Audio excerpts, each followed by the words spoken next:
Weldom a pour ambition de devenir le voisin au service des habitants de nos zones, donc d'être le plus proche de nos habitants.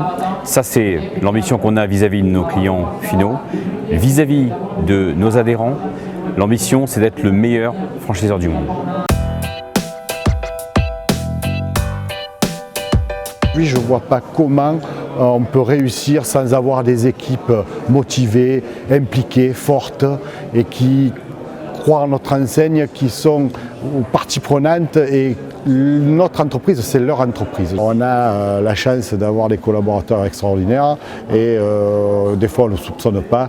Il faut aller, je veux dire, déceler des talents et les faire s'affirmer et se développer au sein de nos entreprises, quoi. Et s'épanouir au sein de nos entreprises. Le mariage avec Leroy Merlin a été aussi très formateur pour nous, hein, puisque c'est une entreprise qui avant tout joue tout sur les hommes, hein, là aussi c'est une réussite d'homme avant tout. Donc nous on l'a aussi intégré et je pense que de par ce fait-là, si aujourd'hui nos entreprises performent au-dessus du marché, c'est surtout pour ça. Alors effectivement, il y a les gammes, il y a les concepts, il y a la démarche marketing, bien sûr, mais le plus beau magasin du monde ne réussira jamais si vous investissez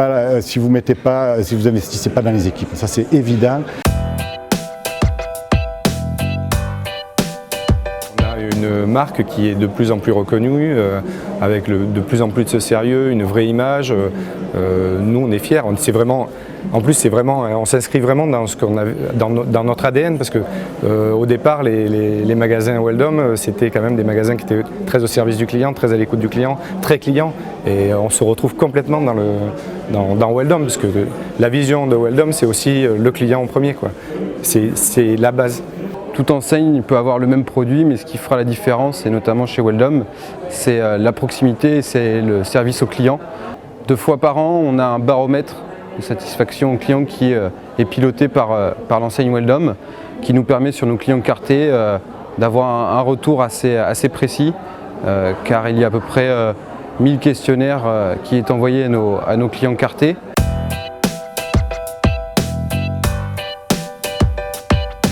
Le concept Weldom, il est différenciant parce que contrairement à toutes les autres entreprises de proximité, ou plutôt ce qu'on appelle dans le jargon les moyennes surfaces de bricolage, qui essayent de faire le métier de Leroy Merlin ou de Castorama sans avoir les surfaces intérieures pour pouvoir l'exprimer, nous avons choisi d'avoir un parti pris qui est différent. C'est-à-dire qu'on n'est pas là pour aider les clients à aménager leur maison, on est plutôt là pour les aider à faire en sorte que leur maison dure plus longtemps. Et donc on s'est recentré sur tout ce qui était autour de l'entretien et de la réparation et pas de l'aménagement de la maison. Oui, le concept il est repensé, puisqu'on ne peut pas répondre à cette ambition de la même manière quand on est sur l'aménagement ou quand on est sur l'entretien et la réparation. Il faut revoir l'offre pour qu'elle soit le plus adaptée à l'offre que les clients de proximité attendent. C'est-à-dire qu'on est beaucoup plus sur des produits de réparation que sur des produits d'investissement. La différenciation, on va la faire sur notre relation client et sur les services. Les services en proximité ont encore plus d'importance que dans des grandes villes. Les clients sont encore plus exigeants sur les services. Donc on se doit d'avoir un socle de services qui soit très fort.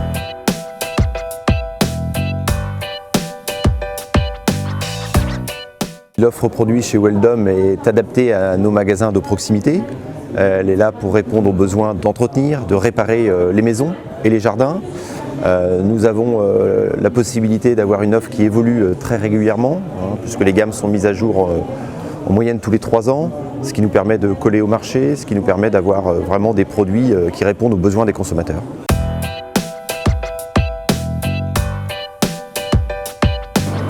Le commerce dans mon magasin, il se fait surtout par rapport à la demande des clients en fait. Donc c'est vrai que nous on a aussi, quand je parlais des développements des équipes, il faut savoir ce que les gens recherchent. Donc ils ont besoin de les écouter, il faut connaître le prix, il faut faire sa concurrence, il faut connaître sa zone, il faut discuter avec les clients, regarder ce qui se passe aussi dans notre zone, quels sont les besoins des clients, quels sont leurs besoins dans leurs habitats, parce que si c'est des terrains Dans une ville comme Lézignan-Corbière, on a beaucoup de terrains à plus de 600 mètres carrés. Si c'était des terrains à moins de 200 mètres carrés, on ne serait pas sur les mêmes besoins de jardinage. Donc nous, on se cale effectivement sur le catalogue en magasin, mais sur nos TG deviennent vraiment sur qu'est-ce qui se passe dehors actuellement ou qu'est-ce qui se passe à l'intérieur du magasin, combien il fait de degrés, qu'est-ce que je peux faire. Aujourd'hui, on peut peindre parce qu'il fait plus de 20 degrés. S'il faisait 2 degrés, on n'aurait pas de TG de peinture actuellement, on aurait plutôt des TG de protection contre le froid.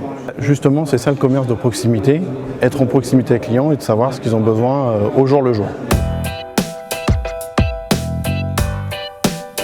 Le but numéro 1 de l'omnicanalité, c'est d'augmenter la venue en magasin et faire en sorte que le client, dans son expérience d'achat, ce soit le plus simple possible pour lui et qu'il ait accès aux produits, aux services, le plus simplement possible. Les modes d'achat évoluent fortement, c'est-à-dire que nos clients sont de plus en plus connaisseurs des produits, sont avec l'avènement d'Internet, avec des exigences qui sont de plus en plus fortes.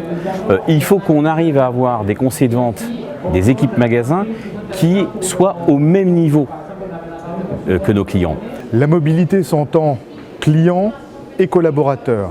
Client pour que le client puisse, sur Internet, sur son smartphone, commencer son expérience Weldom en regardant le catalogue produit, en comparant des produits, par l'usage notamment. Et puis faire en sorte que quand le client va en magasin, il puisse utiliser, récupérer tout ce qu'il a fait en dehors du magasin.